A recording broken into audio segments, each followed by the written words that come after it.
오늘은 출애굽기 16장 1절에서 12절의 말씀을 본문으로 예수님을 따르는 자 17번째 시간으로 광야길의 시험 두 번째 시간을 갖겠습니다.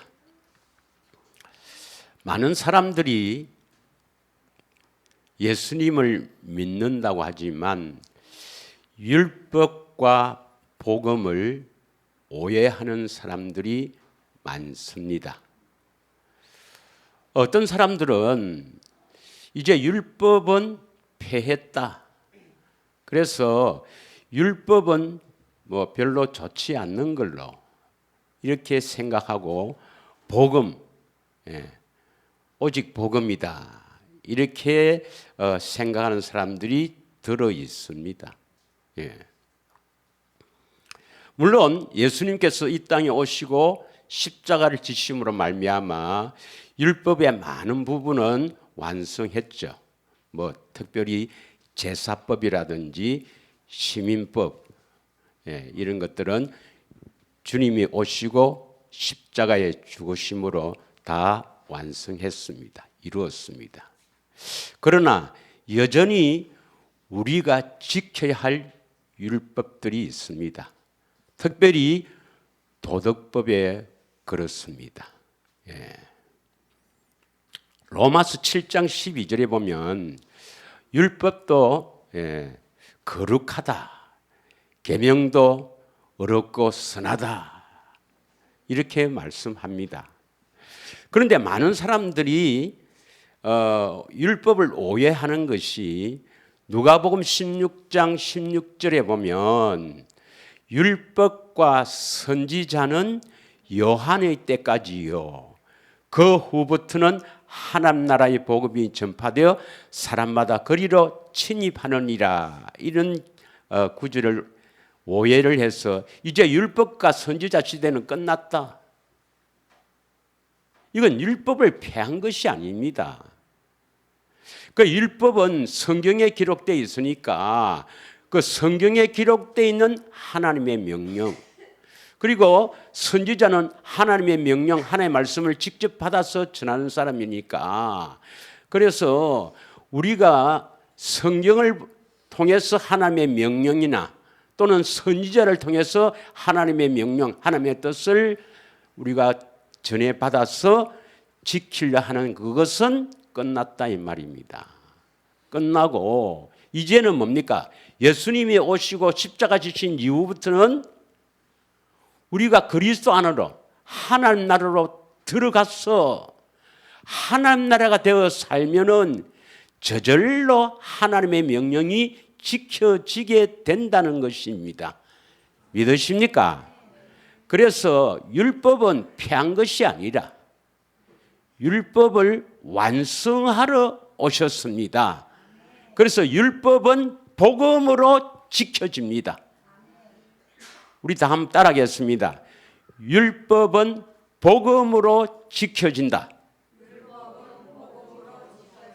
복음은 하나님의 명령, 마땅히 하나님의 백성들이 지켜야 할 하나님의 명령을 순종하게 하는 것이 복음입니다.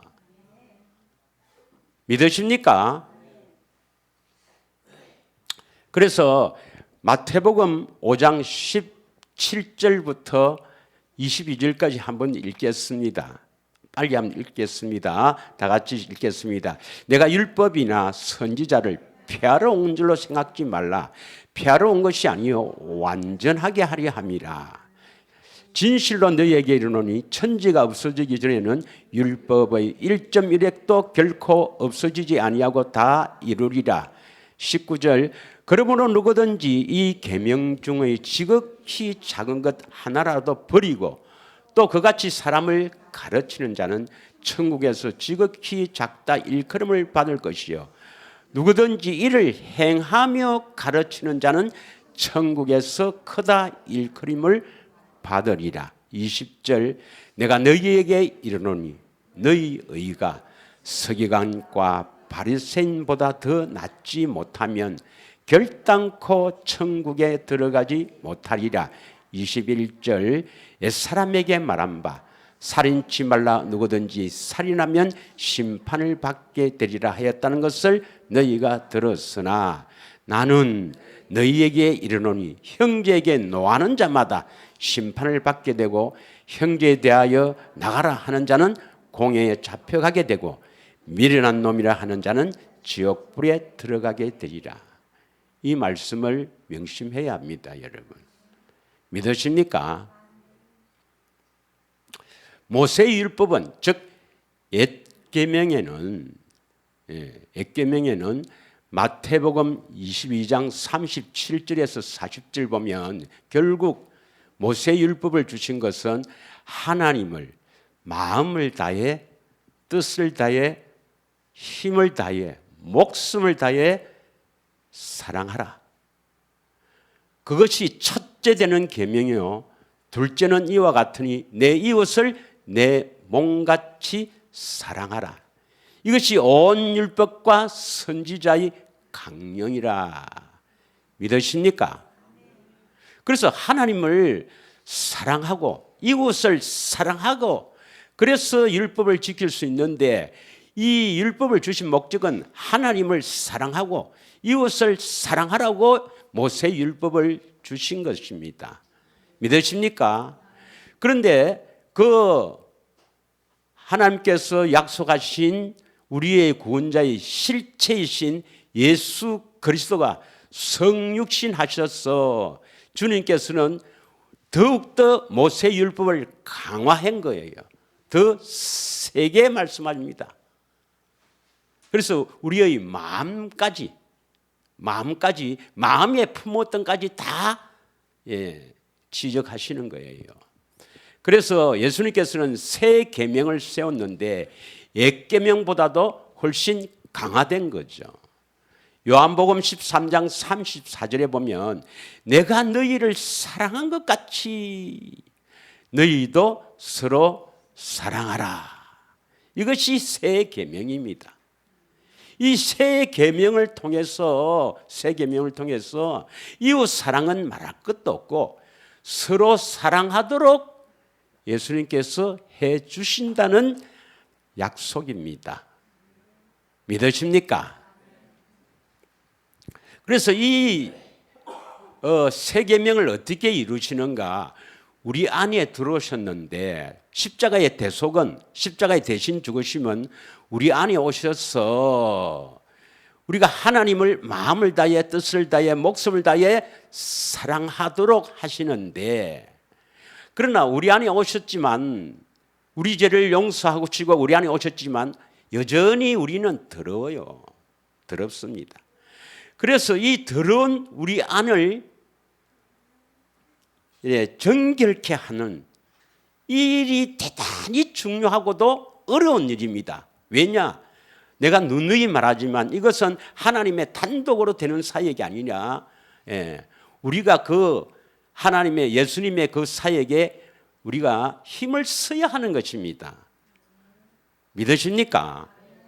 그래서 어려운 거예요. 로마서 3장 10절에서 12절을 한번 읽겠습니다. 로마서 3장 10절에서 13절까지 이 아담의 후손으로 태어난 사람은 어떤 상태로 태어나느냐? 기록된 바 의인은 없나니 하나도 없다. 여기서 말하는 의인은 율법을 행하는 자입니다. 로마서 2장 13절에 보면 율법을 듣는 자가 의인이 아니라 율법을 행하는 자라야 의롭다심을 얻으리니 율법은 하나님의 명령, 하나님의 백성이 마땅히 지켜야 할 법입니다. 믿으십니까? 그런데 이 율법은 그리스도 율법이죠. 우리 안에서 명령하는 그 명령을 지키는 겁니다. 성경에 있는 명령을 지키는 것이 아니라 우리 안에서 명령하는 그 명령을 지키는 자가 의인입니다. 믿으십니까? 그래서 로마서 3장 10절을 다시 보면 의인은 없나니 한 사람도 없다 이 말입니다. 아담의 후손으로 태어난 사람은 다 교만합니다. 마음이 완악하다 이 말입니다. 여러분, 교만하다 완악한 마음이다 이 말이 뭐냐 하면 스스로 살 수 있다 혹은 스스로 하나님의 명령을 지킬 수 있다, 전부 교만입니다. 완악한 마음이다 이 말입니다. 우리 스스로는 더럽기 때문에 절대로 하나님을 마음을 다해 뜻을 다해 사랑할 수 없고 하나님 명령을 지킬 수 없는 존재라 이 말입니다. 그런데 스스로 살아갈 수 있다, 또 스스로 착하게 살 수 있다, 스스로 하나님 명령을 지킬 수 있다, 이건 교만이고 마음이 완악한 겁니다. 믿으십니까? 11절 보겠습니다. 이것을 깨닫는 자도 없고 하나님을 찾는 자도 없습니다. 하나님을 만나야 하나님께서 우리 안에서 이렇게 역사하셔서 우리가 하나님을 사랑해서 그 율법을 지키게 할 것인데 하나님을 찾는 자도 없어요. 하나님이 계시다 하는 것은 경험한 사람들이 많지만 그 경험을 구원받았다고 착각하는 거예요. 하나님이 계시다는 것을 알았으면 하나님을 찾아야 됩니다. 여러분, 반드시 하나님을 체험하시길 원합니다. 그 체험하신 분은 반드시 예수님을 찾아서 만나야 합니다. 믿으십니까? 12절 다 치우쳐 함께 무익하게 되고 선을 행하는 자는 없나니 하나도 없다 이 말입니다. 예. 그래서 예수님이 이 땅에 오신 목적은 뭐냐면 하나님의 명령 율법을 순종할 수 있도록 하시기 위해서 오신 분입니다. 믿으십니까? 그런데 우리 안에 오셔도 제 사함은 받았지만, 제 용서는 받았지만 여전히 더러워요. 여전히 완악한 마음, 여전히 교만한 마음. 이 마음을 하나님께서 마음을 낮추어야 된다. 이 말은 자기 부인, 육신의 생명을 미워해야 된다 이 말입니다. 이 작업이 필요합니다. 여러분, 믿으십니까? 그래서 우리 마음이 낮추는 것이 필요해요. 이 마음을 낮추기 위해서, 교만한 마음을 낮추기 위해서 어디를 걷게 합니까? 광야길을 걷게 하시는 거예요. 그래서 광야길을 걷게 하시는 목적이 어디에 있는가? 신명기 8장 2절에 있죠. 예, 8장 2절에. 예.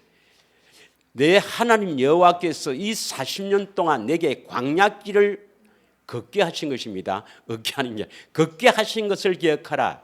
왜 광야길을 걷게 하는가? 우리 교만한 마음을 낮추기 위해서입니다. 낮추기 위해서. 그래서 우리를 시험하는 거예요. 그 목적이 어디에 있습니까? 그 명령을 지키는지 지키지 않는지 알려하라 하십니다. 우리를 시험하는 목적은 하나님의 명령에 순종하는지 안 하는지. 그런데 우리 스스로는 절대로 순종할 수 없다 이 말입니다. 믿으십니까? 그럼 예수님 오신 목적이 뭐겠어요? 하나님의 명령에 순종할 수 있도록. 그래서 율법은 하나님의 명령입니다. 하나님 백성이 마땅히 지켜야 할 하나님의 명령입니다. 율법은 복음으로 이루어진다. 믿으십니까? 율법은 복음으로 이루어진다. 그럼 복음이 뭐겠어요? 율법을 지킬 수 있도록 하는 것이 복음입니다. 믿으십니까?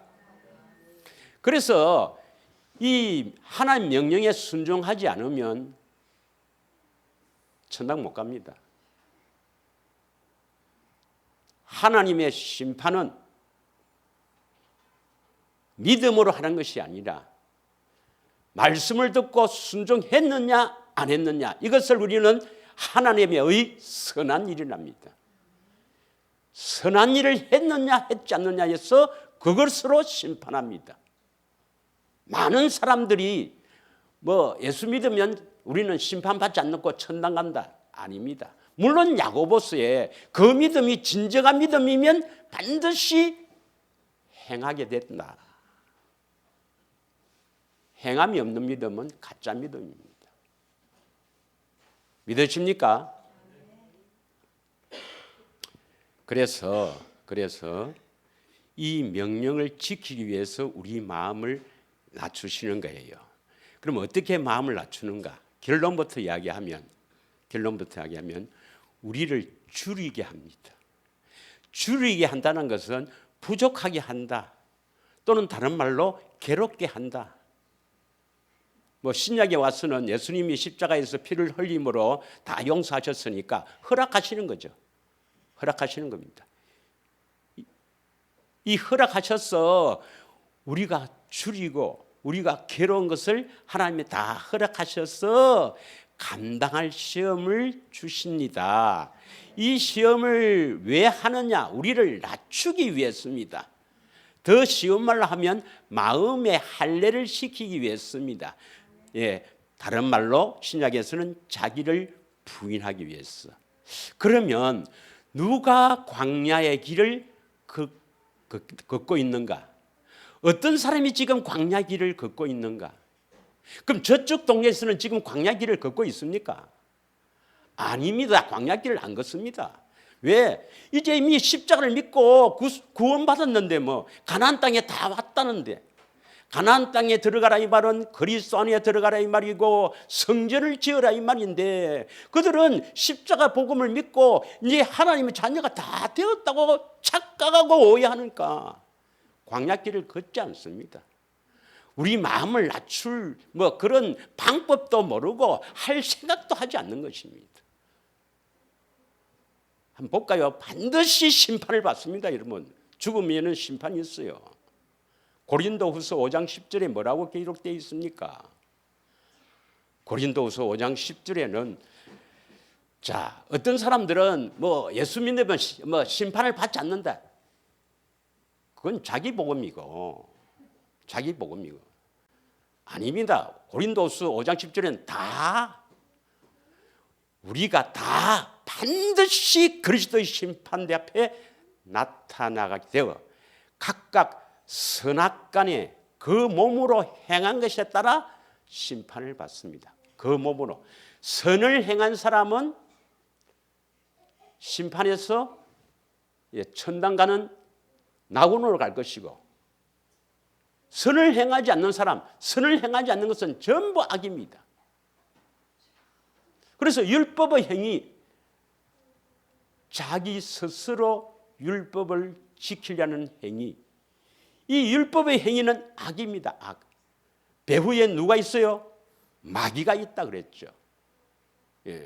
고린도전서 15장 56절에 보면 이 죄의 권능은 율법이라 했습니다. 그 죄의 배후에는 마귀가 있으니까 마귀의 권세와 능력은 우리에게 스스로 율법을 지키라, 이 더럽고 추악한 마음으로 자꾸 예를 써서 지켜봐라, 이게 바로 마귀란 말이에요. 믿으십니까? 온 천지가 이제 우리는 다 구원을 받았으니까 하나님의 일을 하자, 예를 씁니다. 다시 돌아와서 로마서 우리가 조금 전에 했죠. 참 신명기 8장 2절 했죠. 우리를 낮추는데, 이제 우리가 두 번째 시험의 오늘 본문입니다. 두 번째 시험 본문입니다. 오늘 본문에 보면 출애굽기 16장 1절에 어디에 도착했습니까? 어디에? 신광야에 이르렀습니다. 그러니까 마라의 선물을 경험하고 그 엘림에 도착해서 그 엘림에서 출발하여 신의 산으로 가는 도중에 있는 신광야에 도착했어요. 그런데 이때가 언제였습니까? 애굽에서 나온 후 둘째 달 15일이라 했습니다. 그럼 애굽에 출발할 때는 언제입니까? 민수기 33장 3절에 보면 첫째 달 15일 날 출발했어요. 첫째 달 15일. 민수기 33장 3절 한번 읽을까요? 이스라엘 백성들이 출발한 출발 지점은 어딘가 아시죠? 33장 3절입니다. 3절. 그들이 첫째 달 15째 날에 람셋을 떠났으니 곧 6월절 다음 날이라. 이스라엘 자손이 애굽 모든 사람의 목전에서 큰 건너로 나왔다 했습니다. 그러니까 1월 15일 날 출발한 거예요. 그래서 유대력 첫째 달을 아비월이라 그러는데 1월 15일 날 출발했어요. 1월 14일이 6월절이고 6월절 그 다음 날 무교절 날 1월 15일 출발했어요. 그러면 출애굽기 16절에는 2월 15일에 신광야에 도달했으니까 지금 애굽을 출발해서 몇 달 걸렸어요? 며칠 걸렸어요? 한 달 걸렸죠. 아니 1월 15일 날 출발해서 2월 15일 날 신광야에 도착했으니까 한 달 걸렸잖아요. 한 달 동안에 양식이 다 떨어졌다 이 말입니다. 양식 나올 때 양식을 충분히 준비하지 못했습니다. 출애굽기 12장 34절 39절만 읽겠습니다. 시간 관계상 출애굽기 12장 33절부터 39절까지 쫙 읽으면 좋겠지만 시간 관계상 34절 출발할 때 람셋에서 출발할 때 그 백성이 발교되지 못한 반죽 담은 그릇을 옷에 사서 어깨에 매니라. 우리가 이제 빵을 만들 때 이스트 이게 부푸른 걸 넣지요. 그것을 넣지 못하고 얼마나 바빴던지 반죽 담은 그릇을 옷에 사서 어깨에 매니라. 39절 한번 보겠습니다. 39절.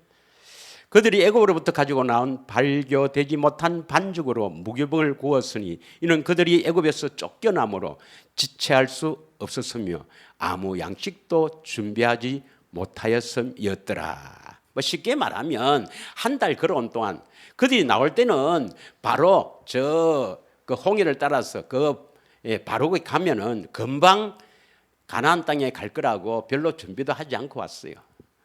자, 지도를 한번 보겠습니다. 지도를 보면 자, 그 지중해로 바로 쭉 올라가면은 지중해로 바로 쭉 이렇게 올라가면 빠르고 금방 가는데 블레셋 족속이 삶 잘하는 블레셋 족속이 있으니까 하나님께서 빙 둘러 이렇게 가는 것입니다. 빙 둘러 이렇게 하는 거예요. 그래서 마라의 섬을 엘렘을 통해서 여기 신광야 여기에서 벌어진 일입니다. 양식이 한 달 만에 여기서 오는 한 달 만에 양식이 다 떨어졌어요. 먹을 게 없다 이 말입니다. 먹을 게 없으면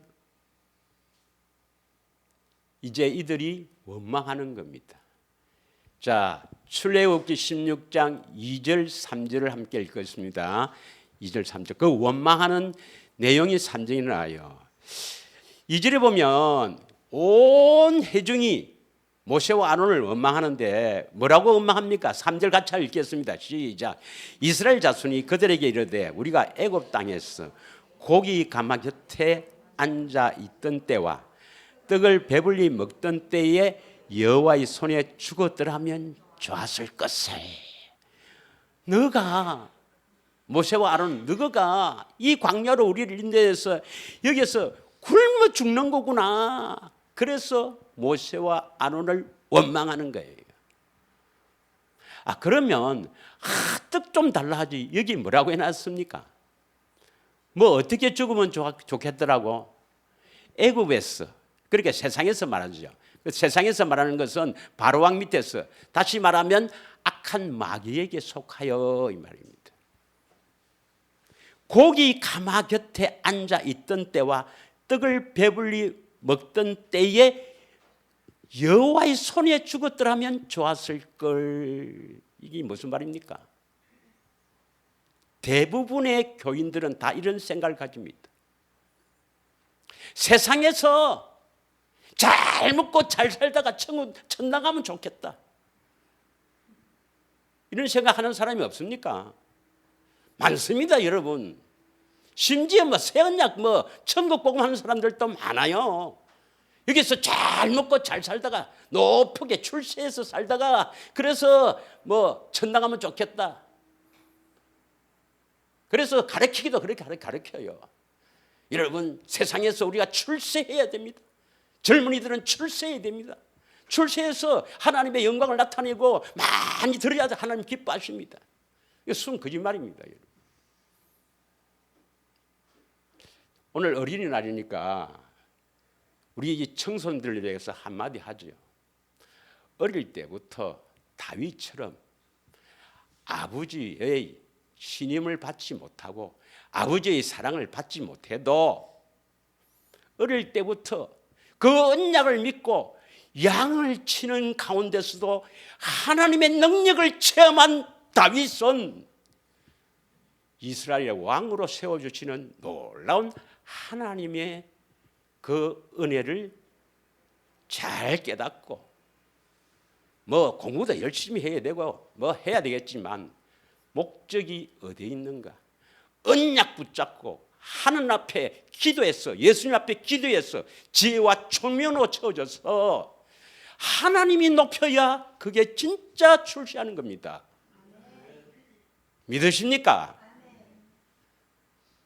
제발 우리 교회에 나오는 청소년들은 어릴 때부터 다윗처럼 언약 붙잡고 예수님을 체험하며 살기를 축원합니다.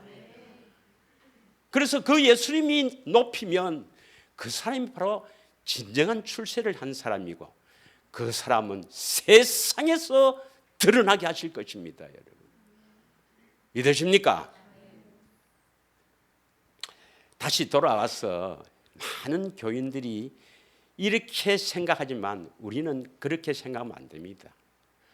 아이, 세상에서 잘 먹고 잘 살다가 천당 가면 좋겠다. 잘 먹고 잘 살다가 뭐 편안하게 이렇게 포근하게 신앙생활 하다가 천당 가면 좋겠지. 그러나 하나님은 그러한 하나님은 아닙니다, 여러분. 믿으십니까? 자, 그런데 이들이 원망하는 것은 시편 78편 18절 19절에는 왜 원망하느냐? 그 원망하는 배후에는 영적인 의미를 알아야 됩니다. 이들이 왜 원망하는가? 여러분 한번 생각해 보세요. 뭐 한 달쯤 와서 우리가 먹을 게 없으면 이 광야에서는 뭡니까? 광야에서는 꼭 필요한 것이 물과 떡이고 또 낮에는 더우니까 햇빛을 가려주는 구름 기둥, 또 밤에는 뭡니까? 추우니까 불이 있는 불기둥. 그리고 물과 떡이 있어야 살 거 아닙니까? 그런데 다시 출애굽기 13장 21절 22절에 보면은 출애굽기 13장 21절에서 22절을 보면은 여호와께서 그들 앞에 가시며 낮에는 구름 기둥으로 그들의 길을 인도하시고 밤에는 불기둥을 그들에게 비추어 낮이나 밤이나 진행하는데 어려움이 없도록 해주시는데, 여러분 그 홍해를 가르는 그 홍해 바다 밑을 하나님께서 갈라서 육지처럼 건너고 또 마라에서 선물을 한 나무를 던져서 달게 하는 것을 체험한 그들이 양식이 없어 모세와 아론을 원망하는데, 이 모세와 아론을 원망하는 것은 출애굽기 16장 8절을 보면 결국 누구를 원망하는 겁니까? 그들을 인도하는 여호와 하나님. 그 여호와가 뭡니까? 그리스도죠. 예수님을 원망하는 거예요. 여러분은 어떻습니까? 여러분은 참으로 줄이게 되었다. 여러 가지 어려운 문제가 생겼다. 예를 들어서 경제적인 문제 또는 질병 문제 또 사람과의 관계 문제 또 여러 가지 내 삶에 문제가 생겼다. 그러면 어떻게 해결하십니까? 1번 신세 타령을 한다. 2번 남의 탓을 한다. 3번 목사 탓을 한다. 어느 겁니까, 여러분? 오늘 주제가 이겁니다. 이거. 여러분에게 이 광야의 길을 걸으면 반드시 하나님은 여러분을 줄이게 합니다. 부족하게 하고 반드시 여러분을 시험합니다. 부족하다 말은 부족하다 말은 줄인다 이 말은 부족하다 뭐 괴롭게 한다. 꼭 우리는 문제가 있어요. 이 문제를 두고 여러분은 어떻게 해결하려고 생각합니까? 대부분이 병 같으면 병원에 문제는 어떻게 뭐 내가 갖던 내 알고 있는 지식이나 경험이나 내가 이렇게 해결하려고 하는 그런 일들이 보통이죠. 이걸 묻고 있는 거예요. 이걸 오늘 묻고 있는 것입니다. 이 문제를 여러분 어떻게 해결을 합니까? 여러분 삶 속에 살아계신 하나님에 대한 체험이 있는 사람은 하나님을 의지하려고 해요. 나에게 이렇게 경험하셨던 그 예수님께서 이런 어려움도 해결해 줄 줄 믿고 기도하는 사람이 되기를 축원합니다. 아니 병원 가지 말고 뭐 또 그러면 우리가 아무 말도 하지 말고 뭐 아무것도 안 하고 그러면 문제가 있으면 기도만 하라 그런 말은 아닙니다. 먼저 어떻게 여러분이 생각하느냐 이 말이에요. 자, 출애굽기 16장 3절에 한번 봅시다. 그들이 막 원망하잖아요. 원망합니다. 출애굽기 16장 3절에 보면 원망해요. 뭐라고 원망합니까? 애굽에서 고기 가마 곁에 딱 있고 또 떡을 배불리 먹던 때가 좋았다. 그때 죽었으면 여호와의 손에 죽었으면 좋았을 것을 이 모세와 아론 때문에 우리를 광야로 인도해서 굶어 죽는 거구나. 그러면서 원망하지 않습니까? 그러면 4절에 보면 뭐라고 합니까? 너희를 위해서 여호와께서 뭡니까? 예수님께서 너희를 위해서 하늘에서 양식을 비같이 내려주시니 그 양식을 먹고 내 율법을 준행하나 아니하나 내가 시험하리라. 시험하시죠? 예? 시험하시죠. 그러면 제가 묻겠습니다. 아니 홍해를 경험하고 마라의 선물을 경험하고 애굽에서 뭐 많은 10가지 그 재앙들을 다 체험한 그 애굽에서 나온 이스라엘 백성들이 하나님은 우리가 이 가나안 땅을 가게 하시는 것이 하나님이 우리를 이끌으신 목적인데 이 광야에서 어떠한 어려움이 있더라도 어떠한 문제가 있더라도 반드시 해결해 주시고 우리를 가나안 땅으로 이끌어 주신다는 그 믿음으로 그래야 됩니까? 그때마다 죽겠네, 못 살겠네, 왜 이런 문제가 생기지 원망해야 되겠습니까? 하면 답은 1번인 거 알아요. 우리는 성경에 기록되어 있으니까 알아요. 그러나 이건 남의 문제가 아닙니다, 여러분. 우리 삶 속에서 진짜 이런 문제가 생겼을 때 우리는 어떻게 해결하는가 이 말입니다. 왜 여호와께서는 이 이스라엘 백성들이 굶어서 참 이제 힘든 것을 다 알면서 왜 원망할 때 주시느냐 이 말입니다. 미리 주시지.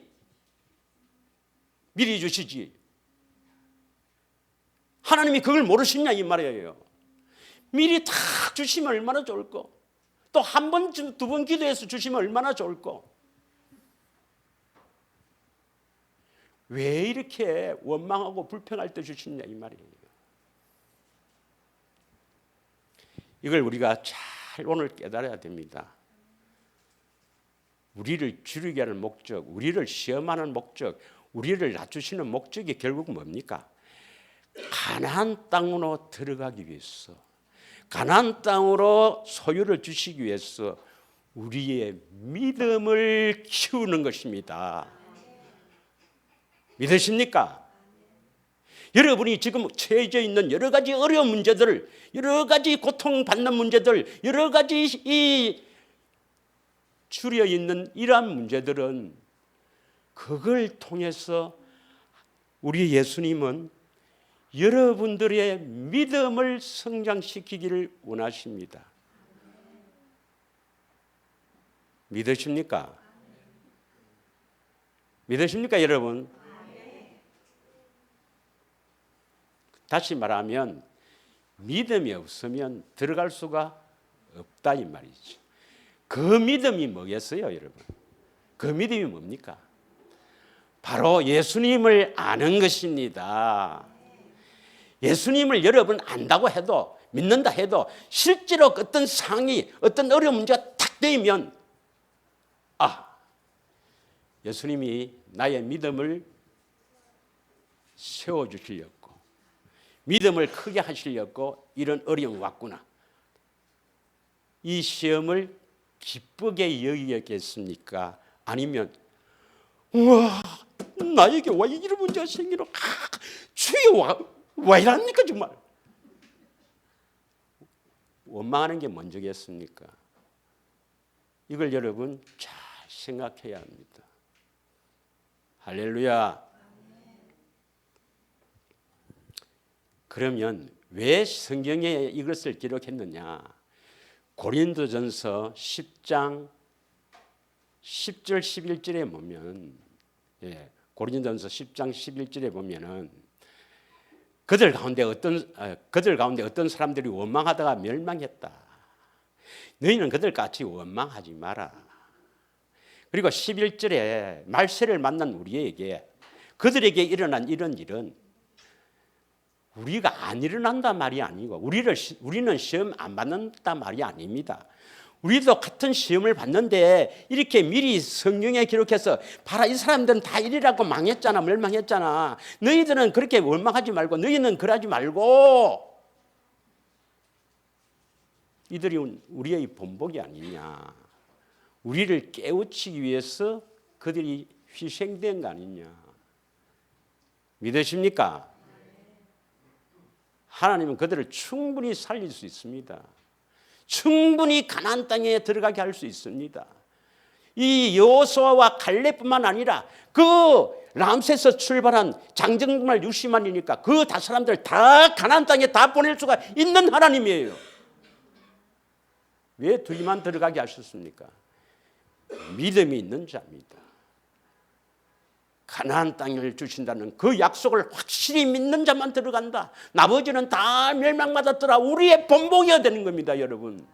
우리 때문에 희생된 겁니다, 그들이. 믿으십니까? 그들을 죽일수라도 우리에게 너희들 일하지 마라. 이 주님의 놀라운 사랑을 깨달아야 합니다. 또 이래놔도 또 나가면 또 한 이틀 있다가 이 사람 살다 보면 또 문제가 생기면 큰일 났네. 이거 어떻게 하노? 이런 사람이 안 되기를 원합니다. 내가 믿음이 없는 모양이다. 이렇게 또 어려운 시련을 주신 것은 믿음을 주셨어. 가나안 땅으로 인도하시는 예수님을 믿으시길 원합니다. 자, 그런데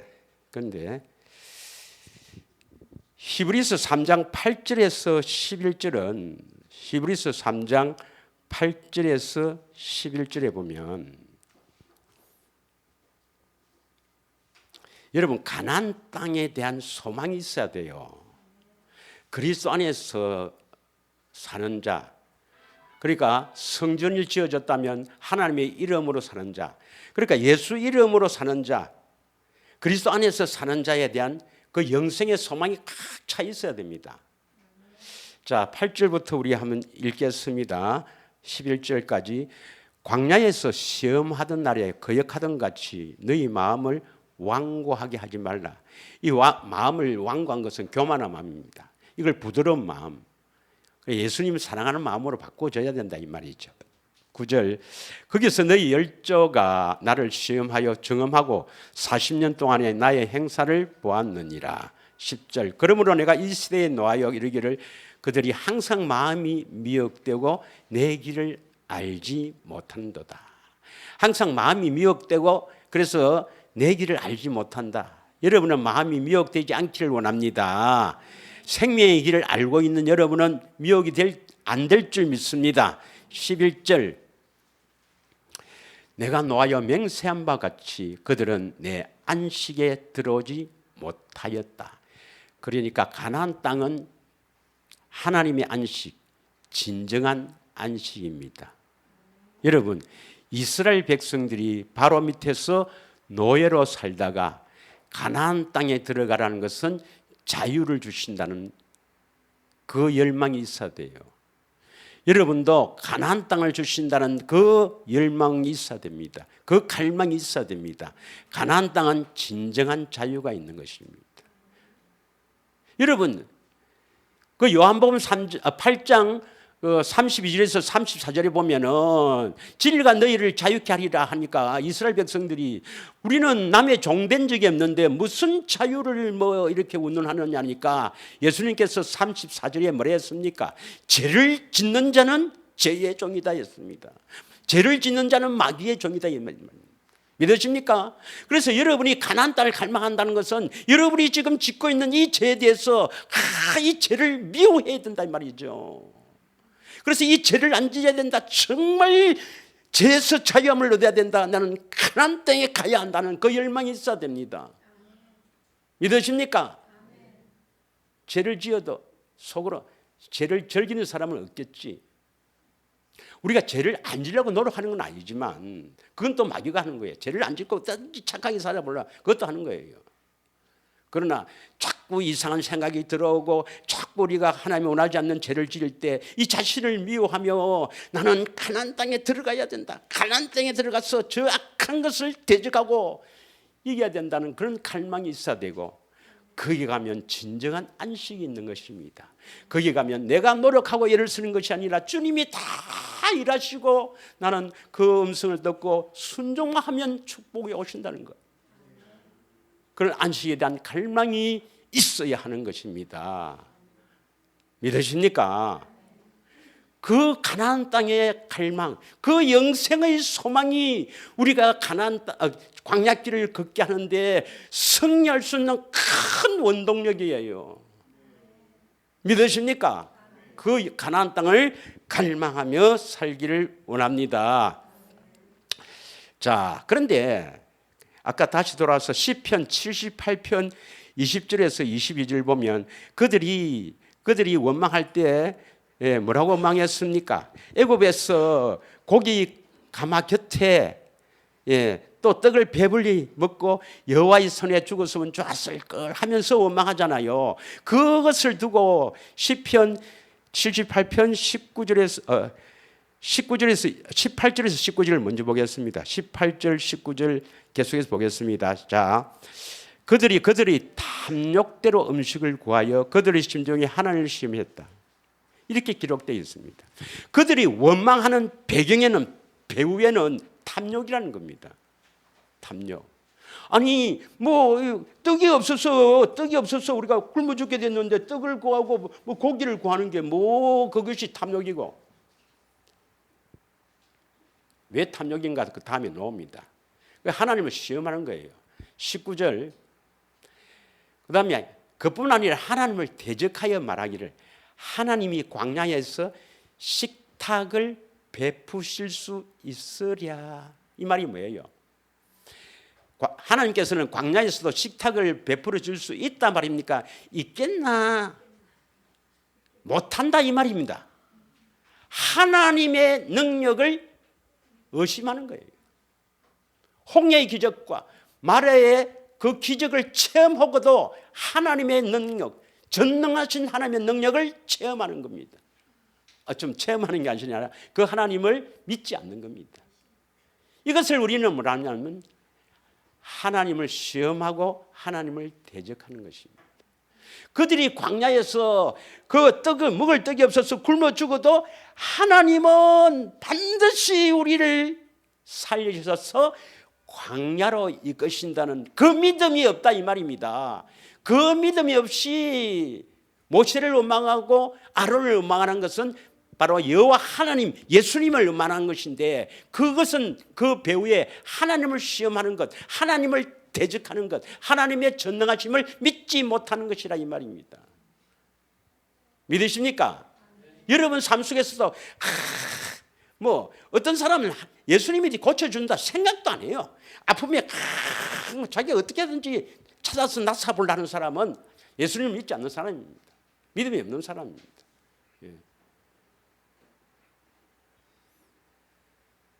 그건 하나님의, 예수님이 전능하신 하나님이다, 그걸 믿지 않는 사람입니다. 예수님이 그리스도이심을 믿지 않는 사람입니다.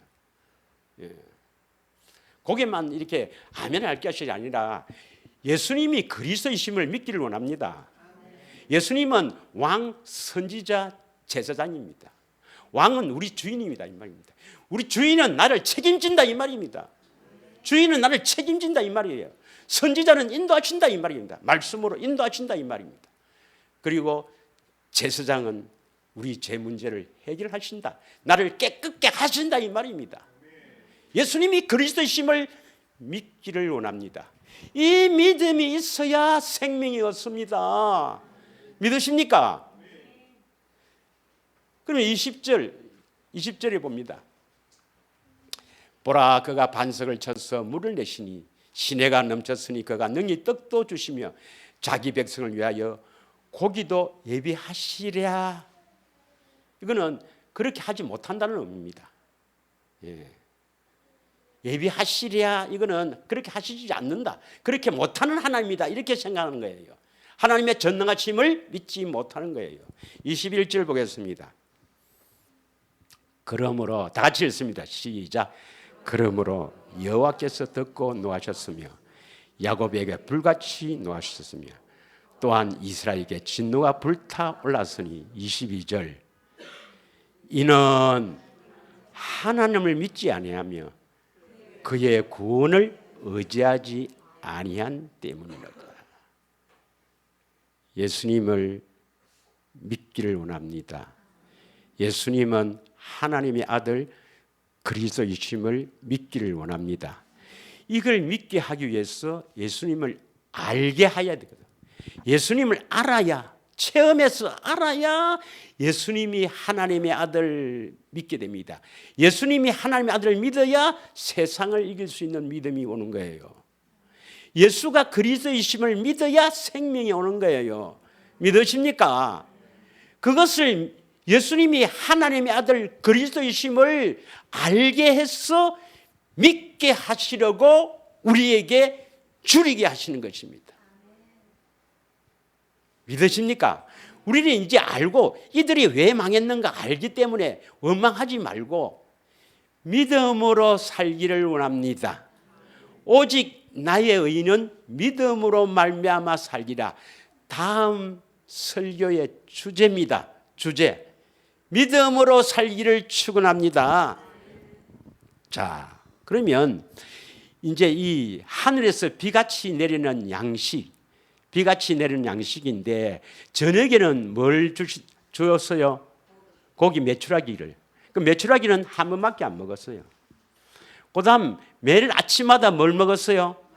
만나를 먹었습니다. 만나는 가나안 땅에 들어가서 그 땅의 소산을 먹기 전까지 만나는 계속 내렸어요. 그래서 고기는 한 번, 메추라기는 한 번 내리시고 만나는 아침마다 거두라는 그 영적인 의미, 하늘에서 비같이 내리는 그 양식의 의미는 무엇인지 그것만 간단히 하고 마치겠습니다. 왜 그걸 먹어야 하나님을 알게 되는가? 하나님을 알게 되는가? 출애굽 16장 12절, 오늘 본문에 제일 읽었던 본문의 제일 마지막 말씀 한번 봅니다. 출애굽기 16장 12절의 말씀입니다. 내가 이스라엘 자손의 원망함을 들었노라. 그들에게 말하여 이르기를 너희가 해질 때에 고기를 먹고 아침에는 떡으로 배부르니 내가 여호와 너희 하나님인 줄 알리라. 저녁에는 고기를 먹고 아침에 떡을 배부르게 먹고 뭡니까? 그걸 먹으면 뭘 한단 말입니까? 내가 여호와 너의 하나님인 줄 알리라. 하나님이 나의 하나님이 되려면 뭘 먹어야 돼요? 저녁에 고기를 먹고 아침에 떡을 배부르게 떡으로 배불러야 된다, 이 말입니다. 믿으십니까? 이스라엘 그 히브리인들의 시작과 끝은, 하루의 시작은 어디냐? 저녁입니다. 저녁이었어요. 저녁이고 그 다음날 저녁까지가 하루입니다. 우리는 뭡니까? 밤 12시. 밤 12시에 시작해서 그 다음 밤 12시까지가 하루지만 히브리인들은 성경대로 성경에 보면 저녁이 되고 아침이 되니 첫째 날이라. 창세기 1장 5절이나 8절이나 이렇게 쭉 보면은 첫째 날, 둘째 날, 셋째 날이에요. 저녁이 되고 아침이 되니 첫째 날이라 이렇게 이야기합니다. 저녁. 믿으십니까? 그래서 시작이 저녁이거든요. 그래서 시작할 때는 뭐를 먹어야 돼요? 사실은 저녁 때 고기 먹으면 안 좋죠. 먹어봐야 알지. 먹어봐야. 저녁에 고기 먹으면 안 좋아요, 여러분. 그런데 저녁에 고기를 먹고 아침에는 떡으로 배불러야 예수님이 나의 하나님인 줄 알게 됩니다. 이 중요한 말이에요. 그래서 새 언약이 뭡니까? 새 언약의 내용이 큰 자부터 작은 자까지 다 나를 알리라. 예수님을 알아야 되거든. 그럼 어떻게 하면 예수님을 아는가? 저녁에는 고기를 먹고 아침에는 떡을 배불리 먹어야, 아침마다 떡을 배불리 먹어야 알게 되는 거라. 할렐루야. 그러면 이것의 이제 해석은 요한복음 6장에 보겠습니다. 요한복음 6장에 나옵니다. 해석을 보면 6장 48절부터 51절까지 딱 보겠습니다. 48절 한 절 읽고 내가 곧 생명의 떡이다. 잘 기억하십시오. 예수님이 곧 무엇은 떡이에요? 생명의 떡이다. 49절 너희 조상들은 광야에서 만나를 먹어도 죽었거니와 50절 이는 하늘에서 내려오는 떡이니 예수님이 생명의 떡이죠. 사람으로 하여금 먹고 죽지 아니하게 하는 것이라. 51절 다 같이 읽겠습니다. 시작. 나는 하늘에서 내려온 살아있는 떡이니 사람이 이 떡을 먹으면 영생하리라. 내가 줄 떡은 세상의 생명을 위한 내 살이니라. 여기에 우리가 꼭 알아야 될 것이 사람이 이 떡을 먹으면 영생하는데 내가 줄 떡, 이 떡을 먹으면 영생하는 것과 내가 줄 떡 여기에 여러분이 딱 꼽혀야 됩니다. 이 떡을 먹으면 이 떡이 누구예요? 나는 생명의 떡이다니까. 이 떡을 먹으면 이 말은 예수님을 먹으면 이 말이 예수님이 우리 안에 들어오시면 이 말입니다. 이 떡을 먹으면 이거는 고기를 말하는 겁니다. 시작 저녁에 고기를 말하는 겁니다. 그 만나 오늘 본문에서는 고기를 말하는 거예요. 그 고기는 뭐냐면 유월절 어린 양 살을 먹죠. 유월절 나올 때 살을 먹죠. 양고기 살을 먹죠. 그 고기는 바로 저녁에 시작할 때 우리가 신앙생활 시작할 때 제일 먼저 예수님이 오셔야 되죠. 맞습니까? 임마누엘 오셔야 되거든요. 그래서 이 떡을 먹으면 말합니다. 이 떡을 먹으면. 그래서 찾지 이건 보진 않겠습니다. 고린도전서 15장 56절에 보면 45절에 보면 예수님은 뭡니까? 살려주시는 영으로 우리 안에 오시잖아요. 살려주시는 영으로. 그래서 예수님이 이 떡을 먹으면 일단 먹으면 이 말은 우리 안에 오신다 이 말이에요. 이거 고기를 저녁에 먹는다 이 말입니다. 자, 먹고 나서 그것이 끝입니까? 예수님 오시면 바로 구원받습니까? 또 뭡니까? 내가 줄 떡을 곧 세상의 생명을 위한 내 살이다. 그래서 내 안에 오셔서 또 뭘 공급해 줘야 됩니까? 예수님이 내가 줄 떡, 예수님이 우리 안에서 떡을 공급해야 돼요. 떡을 공급해야 돼요. 이게 바로 하늘에서 비같이 내리는 양식입니다. 이거 우리 영혼의 양식입니다. 우리 영혼은 반드시 하늘에서 비같이 내리는 이 영혼의 양식을 먹어야 내 살, 교회가 됩니다. 교회. 믿으십니까? 마태복음 26장 26절에 보면 성마찬에서 한번 보겠습니다. 마태복음 26장 26절에 보면은 성만찬에서 예수님께서 그들이 먹을 때 예수께서 떡을 가지사 축복하시고 떡을 가지사 축복을 하고 떼어란 것은 떡을 떼는 거예요. 십자가의 죽으심을 의미합니다. 제자들에게 주시며 이르시되 받아 먹어라. 예수님 우리 안에 들어오셔야 된다 이 말이에요. 들어오셔서 살을 공급합니다. 그러면 뭐가 된다고요? 내 몸 교회가 된다 이 말입니다. 그래서 하나님의 경륜은 먼저 예수님이 살려주시는 영으로 내 안에 오셔서 영혼의 양식을 우리에게 공급하여 생명, 하나님의 생명을 얻은 교회가 된다는 것이 하나님의 경륜인데, 오늘